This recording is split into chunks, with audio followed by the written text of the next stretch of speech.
Welcome to the Happy Rebel podcast. I'm Kelly Street, your host and owner of Happy Rebel. It's my mission to explore the authentic stories and wisdom from creators, entrepreneurs, and holistic life seekers like myself. Join me as we challenge societal norms, create room for growth, and connect with the people and the stories that can empower us on our path to becoming happy rebels. Get ready to be inspired and armed with practical tools to navigate your unique journey. Connect with us on Instagram at Happy Rebel, where you can ask questions and share your thoughts. This is the Happy Rebel podcast, where we embrace the dark and the light.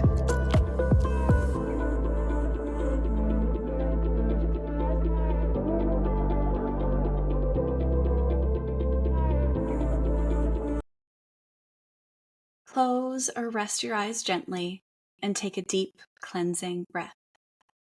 Inhale deeply, and as you exhale, release any tension or distractions. As you breathe in, envision a bright light, infusing you with clarity, purpose, and intention. With each exhale, let go of anything that no longer serves you on this journey. In this space, we embrace the duality of life, the light and the dark, the challenges and the triumphs. We acknowledge that growth often comes from rebellion against the ordinary. As you continue to breathe deeply, know that you are not alone on this path. With gratitude for this moment of grounding and connection, slowly open your eyes, ready to embark on this podcast journey. Hello, Julia. Hello. I'm so excited to do this. I love that. I felt like all of my tension just melting away. It was great. Thank you for that. Good. Thank you. Thank you for saying that. And I'm so glad you're here. You're actually in my house, which is so amazing. Yeah. We're in person. We're in person. And my dog is barking because he can see the reflection of us in the window. And for some reason, it's freaking him out. So anyway, I'll probably edit all of that out. It's so great. I'm going to pause, actually. So, Julia, why don't you tell everybody a little bit about yourself? What would you like them to know about you? Yeah. So, I'm Julia Gates. I am the owner and artist of CrystalsNJules. I'm kind of a creative spirit, and I like to kind of just create whatever my heart tells me to. Super into rocks, super into nature. I love getting out in person and interacting with the community. So that's how Kelly and I met, was at Northfield Riverwalk here in Minnesota. And so it's a little tidbit about myself. A nice little condensed version of who you are. And I'm excited to get to know you more I'm so excited as we talk. I think the first thing that I do want to get into is this idea of, we met in person, and so often I'm meeting people online these days, like connecting with other makers and business owners and creatives. I'm connecting with them on Instagram, and I did end up connecting with you there, but I also got to connect with you in person. And that just felt like such a special thing to be able to see you and to see what you're making. And so I show up at this like farmer's market essentially, and I see these like beautiful little special jewelry pieces, and they had you used crystals and your designs, and I was just like, I need to know who this is. That's so cool. That's so fun. Yeah. It's so cool. Like when you see someone's booth at a market, it says so much about them, like how they design their booth, and then the product that they're selling there's the product that they're selling as well. So like you mentioned CrystalsNJules. So like my whole thing is just incorporating some sort of like rock or crystal. I made like some necklaces that have little jasper pieces that I got from some random grandma. She just gave them to me, and people were like, "Oh my God, I love these!" And so it's great to see people connecting over these like small little things in life. And so yeah, that's why we love rocks. They bring people together. They really do. So yeah, no, but like the whole aspect of meeting each other in person, but also like having a digital relationship is very interesting. Mm-hmm. And that's something that we can really get into, I'm sure. But like I have friends on the internet that I've never met in person, and we've like talked about maybe meeting in person. You know, they're other makers Yeah. and whatnot, and so I'm sure if we were able to meet in person, like we just go back and forth, and our ideas would be swirling all over the place. And so like that's what I feel like has happened since Yeah. we've met, is like we've been just kind of bouncing off each other, and I think that's a great part about, you know, making these connections. Yeah, I So, agree. You know, you said something about your booth like reflects your personality, or someone's booth does. So what is the kind of feeling that you want people to have when they come up and when they see what you have in front of you? yeah, so that's an interesting question. I've never really thought about that, but I guess I want to fill in need Mm. in people's lives more than like just giving them a fun new jewelry piece. Like I think people really now, since we're moving into more of a digital age, they need more of that community aspect. And I'm sure Mm. that's a word that's going to come up a lot as we're talking. Yeah. But I think people really sort of miss just meeting people in odd places. So I try and provide that through my business, just a little bit of friendship in the community. Um, but also like the jewelry market is very specific Yeah. and it's oversaturated. So that's tricky to navigate sometimes. So I Mm-hmm. like personally as an artist, I find myself just wearing like gold hoops all the time. But then when I see someone else's work that's something that I would never find in Target or online on Amazon, I'm like super excited and I want to like save up my money to get this really nice piece of art. Yeah. And so like I hope that's kind of the way that other people feel about my pieces, is like this is something really special that I want to stand out and wear on fun occasions when I need just a little bit of spunk in my outfit. So Yeah. Yeah, and so you have these really cool designs like the squiggles. yes. And they're so cute, they're so fun. And it's something that I had never seen before. And so it was like, whoa, what is that? So how did you come up with the design? Like what was that process? Yeah, so it's kind of a weird story because I started making jewelry during COVID when I was kind of bored with my life and Yes. needed something to keep my hands busy and my mind busy as well. And so I got like a bunch of random jewelry pieces from this lady that I know, and I kind of just started playing with them with my hands because I didn't have any tools. Yeah. And I just started bending wire, like adding stuff to the wire. And if you see my first pair of squiggles, I have a picture up on my Instagram.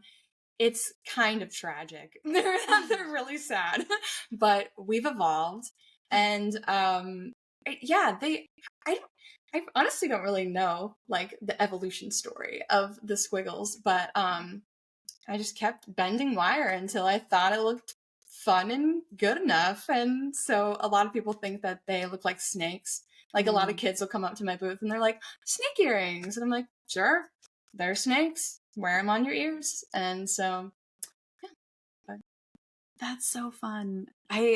I feel like two things I want to say about that. okay. Number one, it's so incredible that to me, what I hear when you say that is that it just came through you.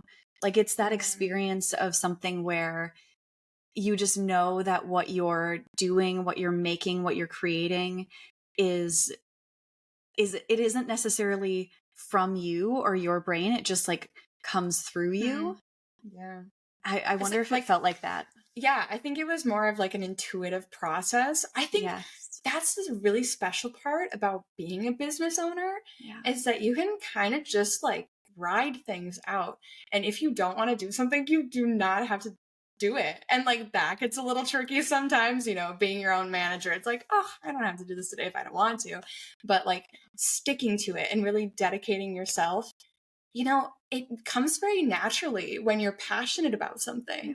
And so that, like, that's what I love about owning a business, is that, you know, if one day you're not feeling it, you don't have to be feeling it. But then the next day, you could have like this mind-blowing idea that when you put it into a tangible thing is like your next big thing. Yes. So it's a great process. You never know what's gonna happen. Yeah. It feels like it goes so much more with the natural rhythms of how I want to be in the world. And the thing about, you know, I write also, and that's one of the interesting struggles or curiosities I have, is how other people write and how that's why I wanted to do this in part, is like, how do other people create or do the work of their creations? And so like for me with writing, it's not always a constant. Like sometimes the tap is flowing really heavy, and sometimes it's at a little drip, and then sometimes the tap is shut off. And I have learned not to take offense at that, or not to be scared about that, not to be like, I'm not a creative person, and just to keep flowing. And so do you, like, are there times where your inspiration well kind of runs dry? Oh my gosh. Yes, because we're our own worst enemy. And so it can be really hard to like push through those moments when we're not feeling creative, because like it can be really easy to just stay in that hole of not feeling creative. But it can be the littlest things that, you know, bring us back. And like with writing, that's a very interesting thing, because, you know, like you have to trust yourself and like trust whatever is coming out of your brain, that it is worth something. And so with this whole creative process of being a business owner, being an artist, like it's so much, there's so much trust involved, and being loyal to yourself, and like being okay with failing, and like being okay with the little drips and the little cracks and whatever might happen.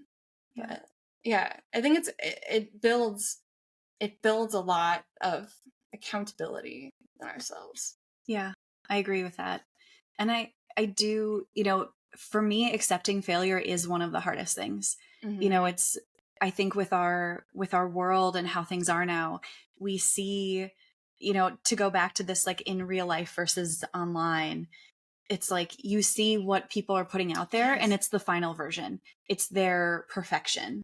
It's what they've put all of their work into, what they've been able to edit, what they've been able to perfect.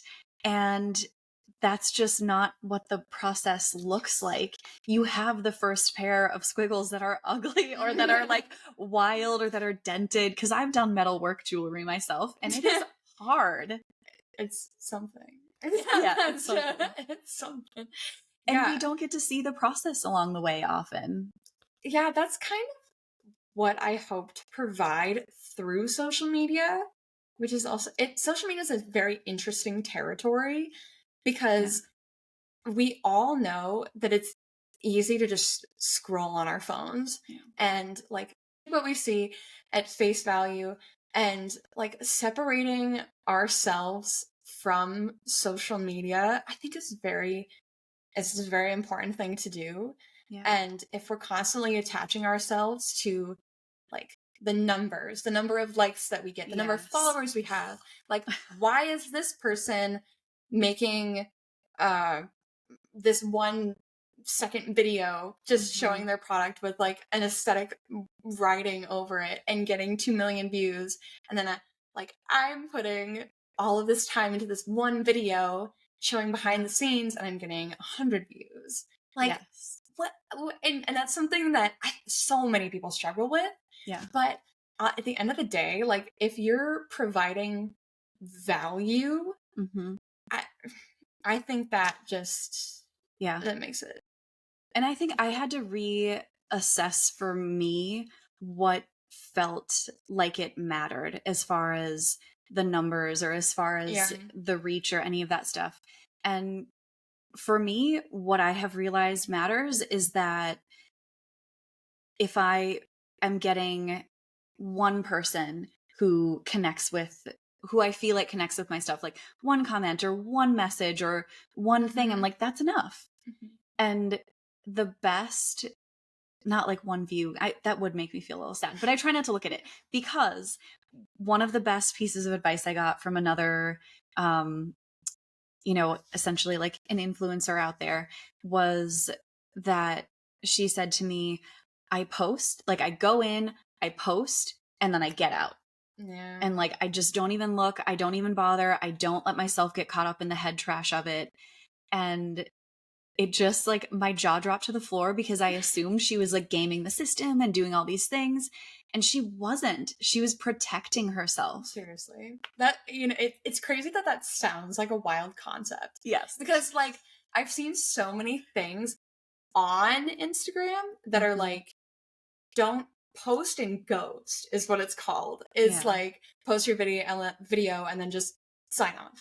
Because, they want you to, like, stay on the app. So they're like, post and then comment on other people's photos who are like in your niche and all this stuff. And there's like so much pressure to be a certain way and to do it the right way.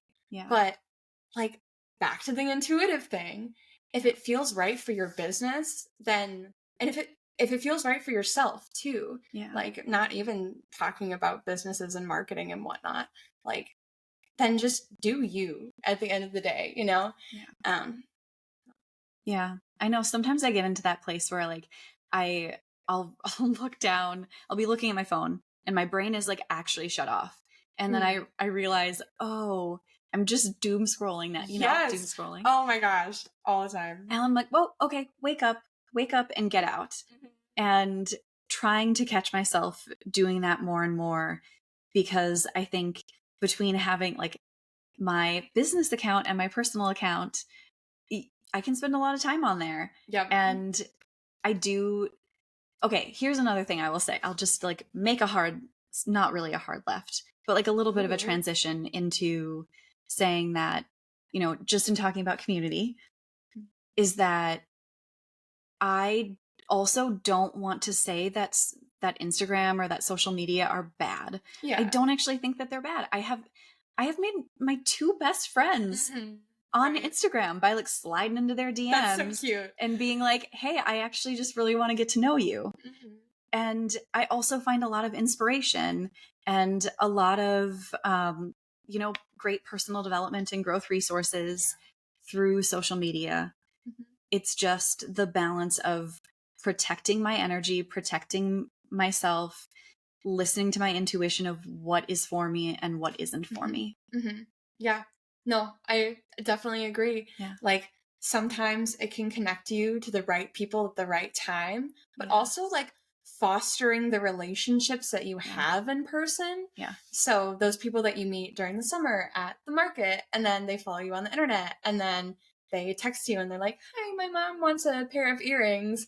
And then you keep, like, if we didn't have social media, then like, you wouldn't get to talk about their mom, and you wouldn't get to, know a little bit about their family, whatever it is. And so I think for that reason, social media is just like a really powerful tool. And I'm glad that we have it. Yeah. Agreed. Okay. So the second thing I wanted to say about your jewelry and how you kind of, first we have the intuition of like the squiggles just sort of came to you and came through you and you were making those.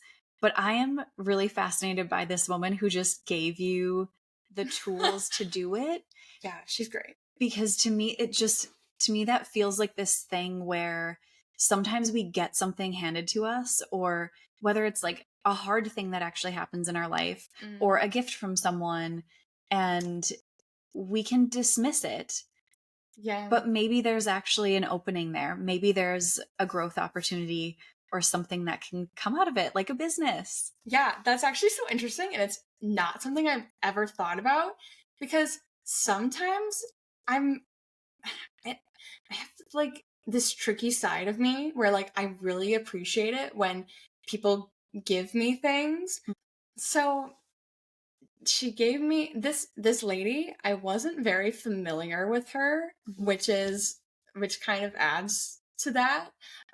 But she had a shop in a basement, and I went down there one day, and I didn't ever have any like calling toward jewelry at all.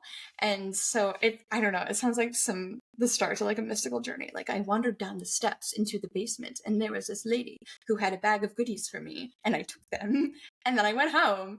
But yeah, so it's something I've never thought about, but I'm wonder kind of what it is that like pulled me to open that bag.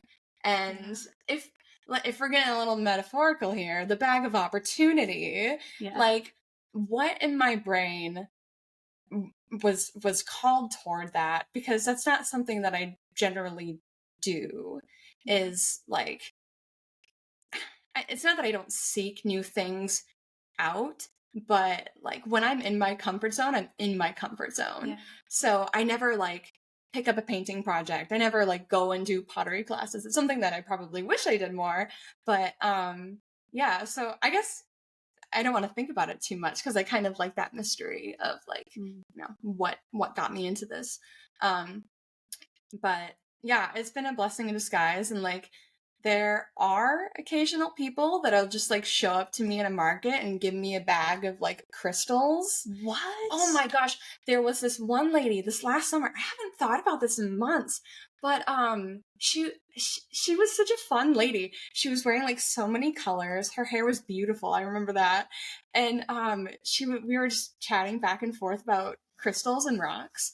And she was like, "Oh, I went on this trip this summer out west, and I got to like dig through a bunch of I got to dig through a bunch of rocks, and then I ended up finding this like huge chunk of quartz, and it was this really like pointy, beautiful chunk of quartz." And she said she keeps it in her car whenever she just wants to like give a little piece to someone. And she went back to her car, and she grabbed a piece and she gave it to me.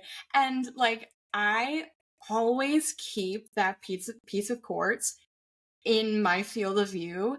Like I don't know what it is, but it just feels so special. And it's so cool. It's so cool. I don't know if that like meant anything to her.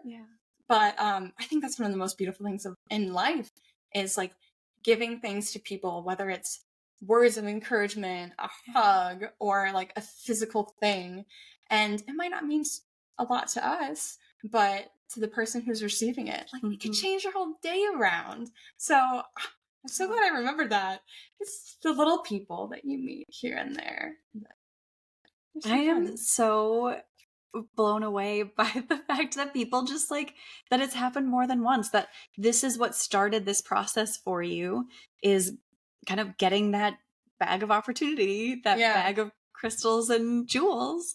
And then it happens again and again. Yeah, it's weird. It's something I've never thought about. I'm so glad that we're like talking about all of this, because it's really opening up my perspective on things. Like there's this lady in October, I think she gave me like a bag of garnet. And then this old guy who came up to me, and he was like, I think he was wearing like a bright green vest as he was going on his walk, and it was probably like pouring rain.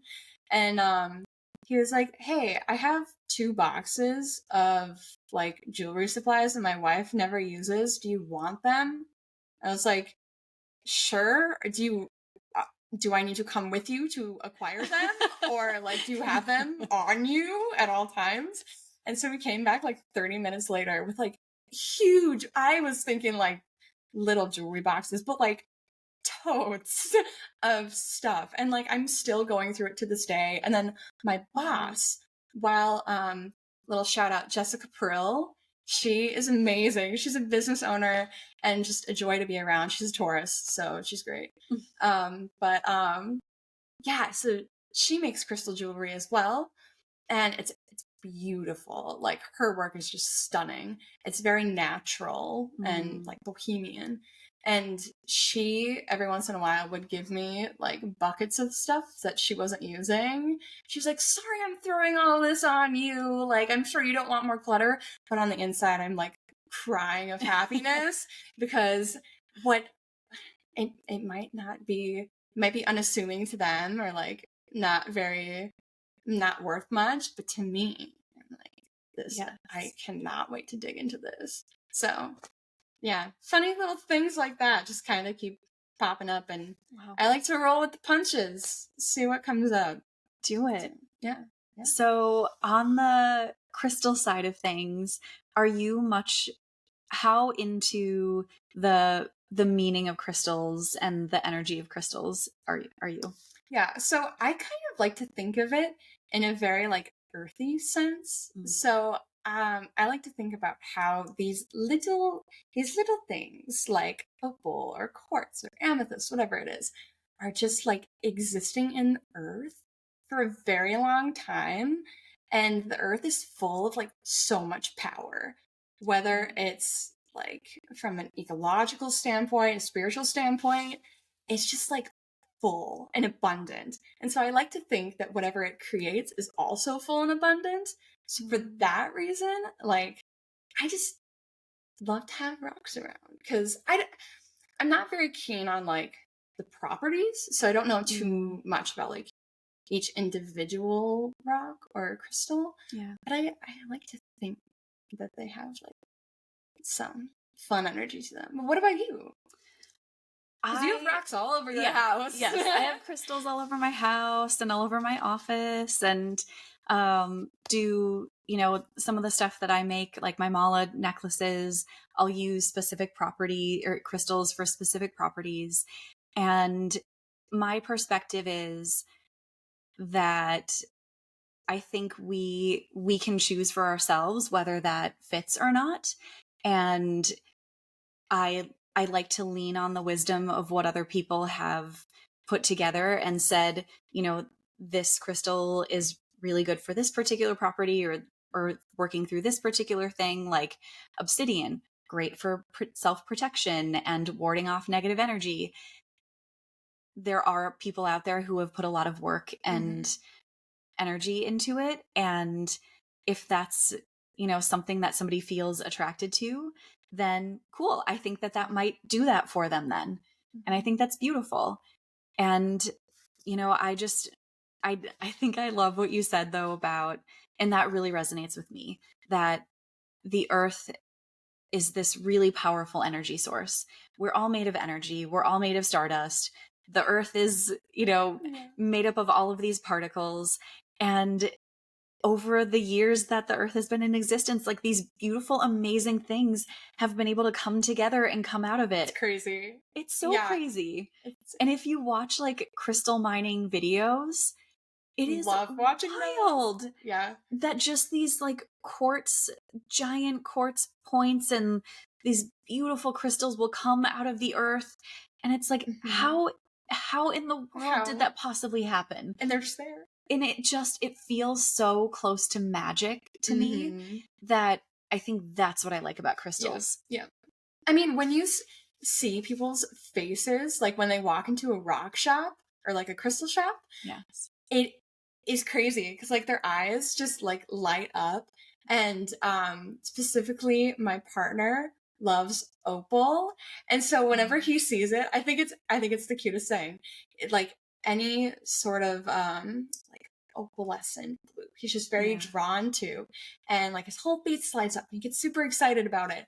And so like how people have personal connections to crystals is, I think that's such a beautiful thing. Yeah. And I think that's such a great part of like being human and being alive, is being able to find yourself drawn to the earth in certain ways. So what crystal do you feel called toward? I was just going to ask you the same thing. Okay, so you think about yours. Okay. Mine is moonstone Very and earthy. labradorite. But yeah, moonstone is definitely, and I'm wearing a moonstone necklace now. I wear it almost every day. But yeah, that one really, really feels like it is. That's kind of my peak one is moonstone. What is your My favorite stone. crystal or stone? I really like aquamarine, and what I also really like moonstone. Yeah. There's something about like the water and the moon. Those two things, personally, I feel very called toward those. But also, I think there's a great connection, obviously, between the two of them. So Yeah. But love crystals. Oh, that's very cool. Yeah. Oh, And it's like cool. that. And it's really cool now to see people getting into them. Like when I'm at my booth and people are like, what crystal is this? And I tell them, oh, that's amethyst. And then they ask me what amethyst does. And then they're like, well, I'm not really sure what this crystal means, but like my best friend is really into crystals, and so I'm sure she would really know all about this. And I'm like, oh, we'll bring her back and we'll chat. And then they bring them back, and then we all talk about crystals, and then they teach you something, I teach them something. Like it's really cool to see people like dipping their toes into new things and like mystical energies as well. Just love it all. Yeah, that's a really great exchange to just have that back and forth with people. I think, is that something that's kind of a value of yours, is seeking out those relationships and those connections with people? Definitely. So I'm totally like a small circle kind of person. Yeah. Like I love to have my friends close to me, be able to talk to them about anything. And I also like in my business, I like to really foster relationships and just to be able to kind of like create an open environment and like welcome all kinds of people. And whether there's just something that I love so much about like talking to people about where they've come from, where they're going, where they hope to go. Like I always kind of have a set rule of questions for when I'm in a market, and maybe you do too, but I feel like everyone sort of has like a script of the general things they go through, and then like they whimsy, you go on from there. But like I usually ask people if they're from the area after they've kind of like lingered for a few minutes, and so that's a great conversation starter because people will just go off on a tangent like, oh no, I'm not from here, but like I've lived here and here because my mom did this, and then I lived here on my own, and so now I'm doing this and this. And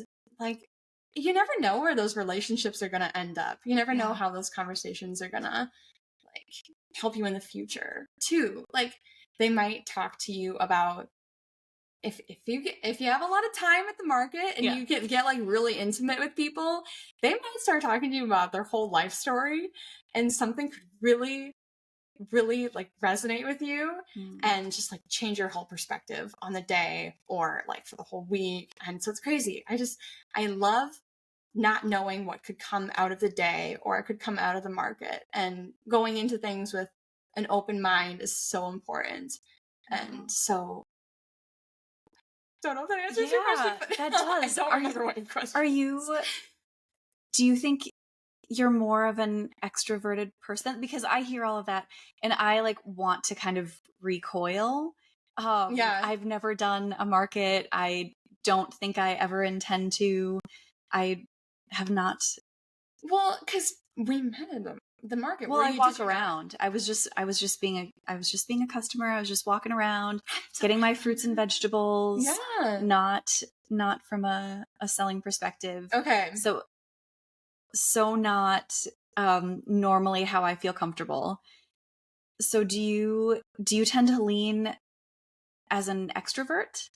I don't know. I think I'm like in the middle because I love my alone time. And like Yeah. the minute I'm done with the market, I am going home or sitting in my car for a while and just like staring off into space. And I love that. I love my me time. Yeah. But like when I'm with people, I'm with people. And I like to be fully present as much as I can.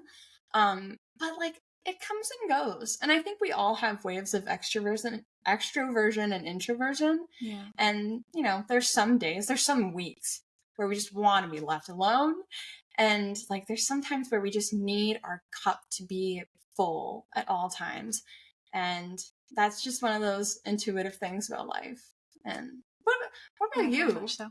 What would you I think I go between being an extrovert and introverted. You know, every time I've taken, you know, the Myers-Briggs or that sort of thing yeah. where it's, you know, E or I go back and forth, and I think it just depends on kind of the mood I'm in and how I'm feeling. But I resonate with that. I like to be around people. I can be around people for long periods of time and really connect. But then I also need a lot of alone time and recharge time and quiet. I just really, really like having quiet Yeah. sometimes. Yeah. Yeah.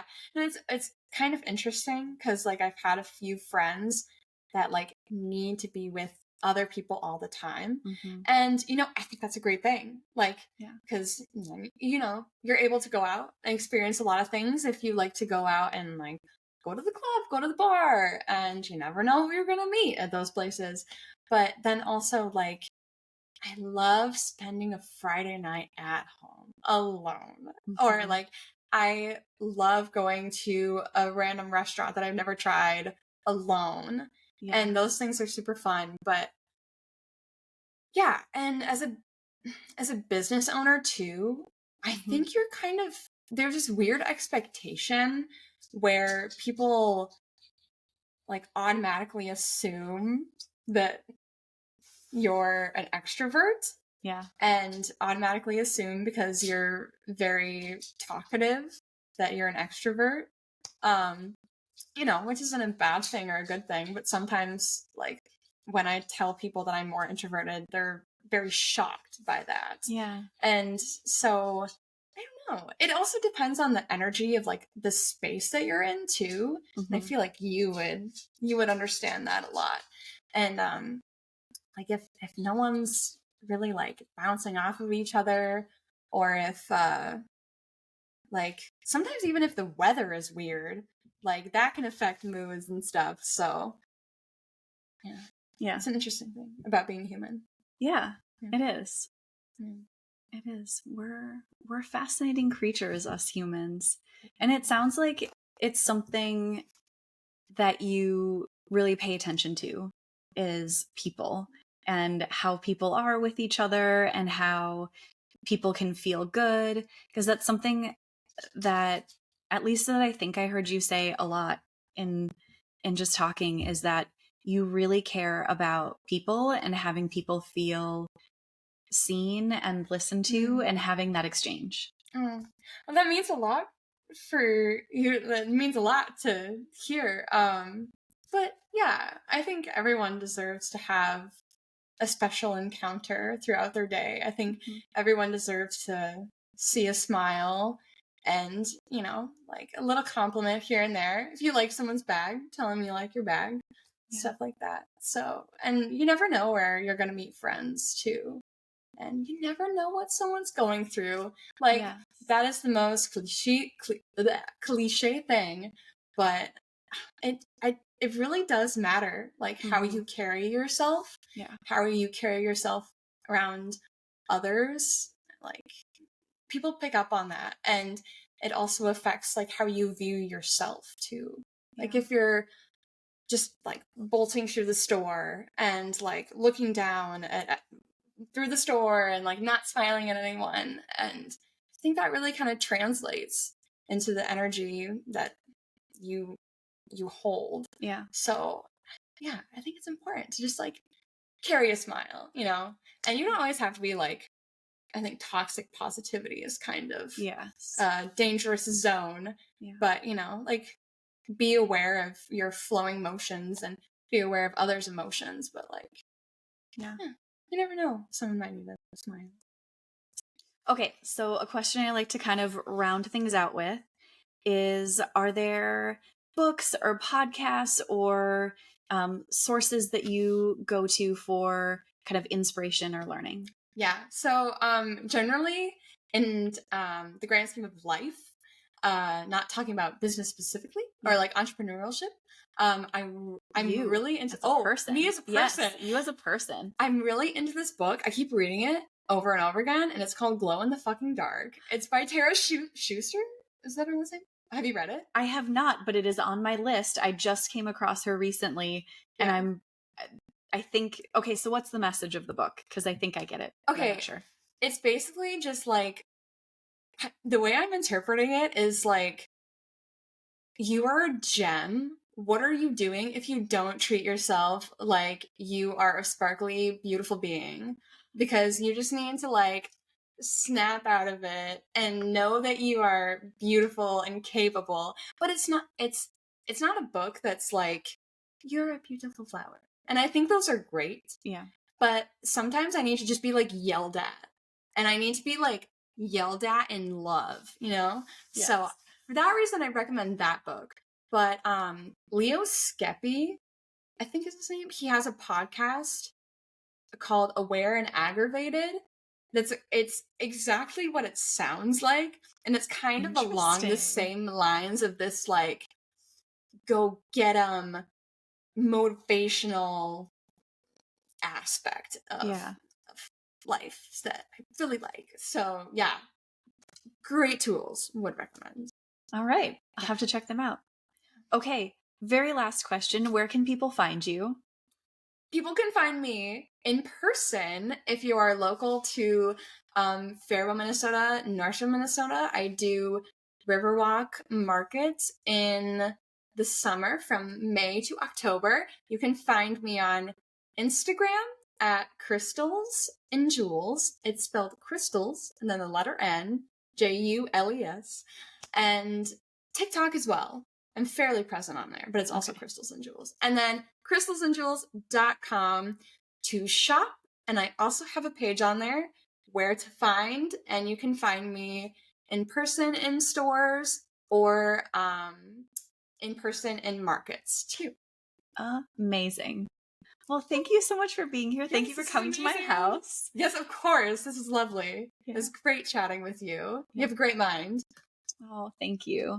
You too. Thank you. I'm so glad we got to do this. Yes, it's great.